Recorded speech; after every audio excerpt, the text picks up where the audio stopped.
Bon, donc on a mis un fond sur ce texte. Bien, c'est pas mal.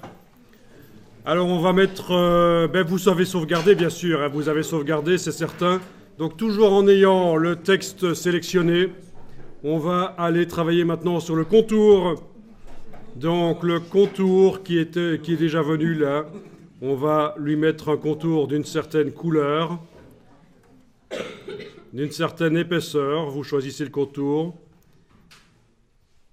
Et vous avez les options de contour qui apparaissent quand vous cliquez sur le mot contour.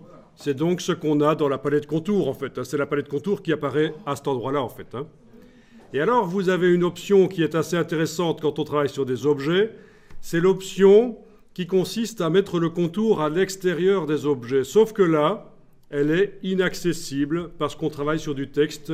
Le contour ne peut se mettre que à cheval sur les vecteurs, comme vous voyez.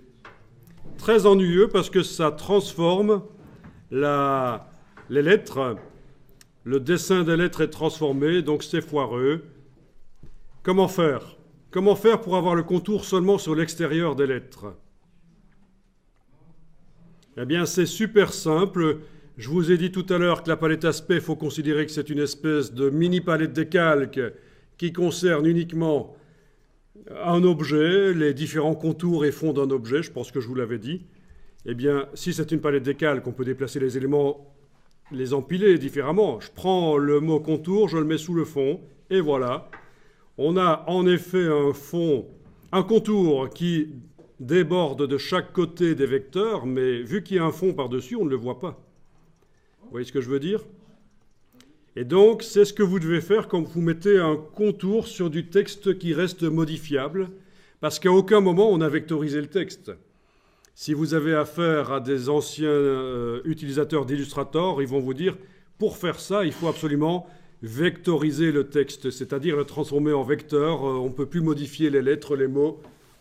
Ben non, ici, ça reste des mots qui peuvent être modifiés. Alors, si je prends l'outil texte ici, je peux aller changer, par exemple, le mot street en laine, voilà. Donc c'est du texte modifiable, pas de problème.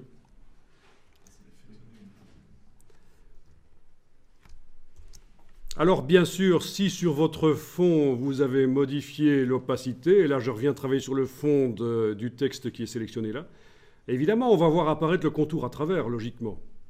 Opacité, je diminue l'opacité, ben oui, on voit le contour qui apparaît un peu à travers. Vous voyez ce que je veux dire, hein? Donc, c'est un peu ennuyeux.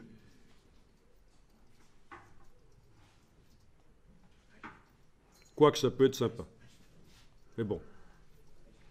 Donc, comment faire dans ce cas-là, si vous voulez faire de la transparence sur le fond là? Bon, il faudra mettre un autre fond blanc entre le contour et le fond ici. Il faudra ruser, en fait. Mais bon, ne modifiez pas l'opacité du dégradé pour l'instant. C'est bon comme ça.